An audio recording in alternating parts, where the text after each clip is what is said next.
financial, logistical, and legal exposure, before transferring everything to a secured holding facility at FBI headquarters in Quantico. In Georgia, the institutional tremors were immediate and visible. 2 sheriffs submitted resignations within days. The state legislature issued a formal statement, notable less for its content than for the fact that even professional politicians seemed to understand that polished language was insufficient.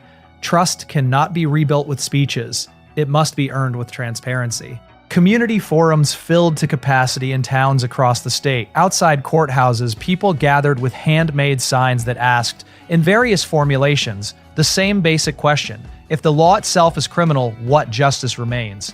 A former DAE investigator who had spent decades working drug interdiction appeared on national television and said something that spread across social media platforms within hours. No one wants to believe that justice can be purchased.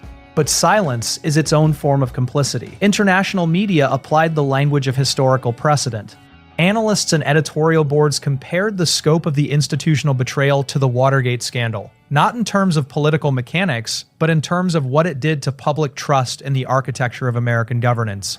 Legal scholars suggested that Operation Crosscut might serve as a structural template for internal anti-corruption operations for years to come.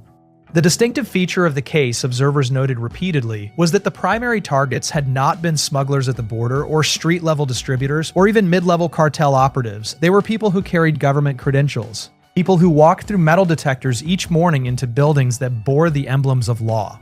Chapter 6: Accountability and its Limits. In September of the following year, the formal federal trial of Marcus Hale opened. He appeared in court white-haired and expressionless. Not the composed, commanding presence that had once dominated a Georgian courtroom, but something diminished, reduced. As prosecutors methodically read the names of all 184 defendants connected to the network he had anchored, Hale did not look up. When asked at one point whether he wished to address the American public, he paused for a long moment, then offered 3 words: "I was loyal." The courtroom went still. It was, in its way, the most honest thing Marcus Hale had said in years, and the most damning.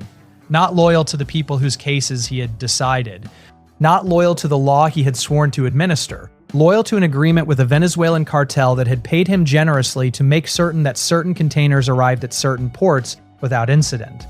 The jury deliberated for 4 days. The verdict was unanimous.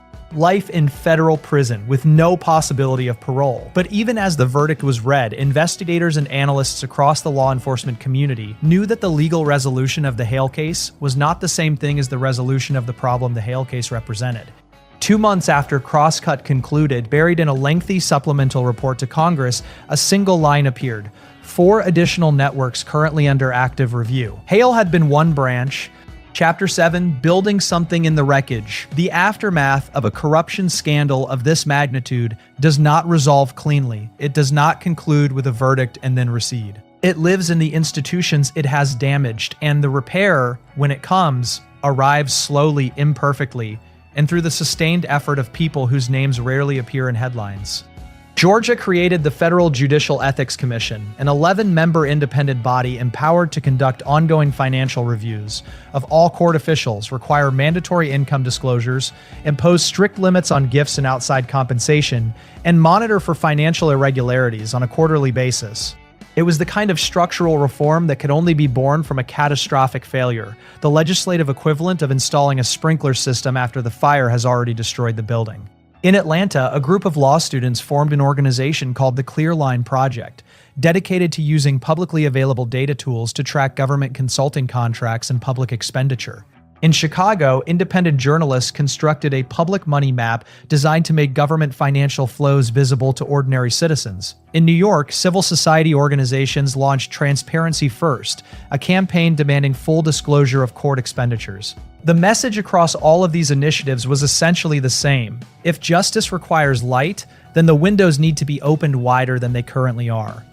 At FBI headquarters, the agents and forensic accountants and digital analysts who had built the Crosscut case received no public ceremony, no medals, and no televised recognition. Their unit chief gathered them briefly and offered something closer to instruction than praise. "We are not here to be celebrated. We are here to clean what others hope to hide." Then everyone returned to work. Epilogue: a plaque without a name. In front of the Cobb County Courthouse, Where Marcus Hale once presided over the daily administration of Georgia justice, there is now a small bronze plaque. It does not mention his name. It makes no reference to Operation Crosscut, or to the 47 shell companies, or to the 1.8 tons of narcotics that moved through the southeastern United States under the protection of a judicial seal. It offers no statistics, no dates, no case number. It carries only a single sentence, chosen carefully, that speaks not to what happened, but to what must always replace it.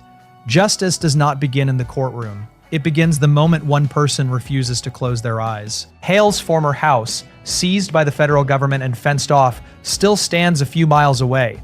Neighbors call it the house without windows. The frames are still visible from the street. The trust is not. In a televised interview, a woman who had lived next door to Hale for 11 years said what many people across the country were privately thinking. He used to punish people for lying.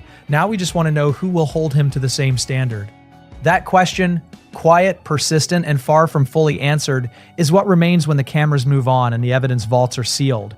Not the drugs, not the money, not even the verdict. The question itself and the ongoing imperfect human work of trying to answer it honestly.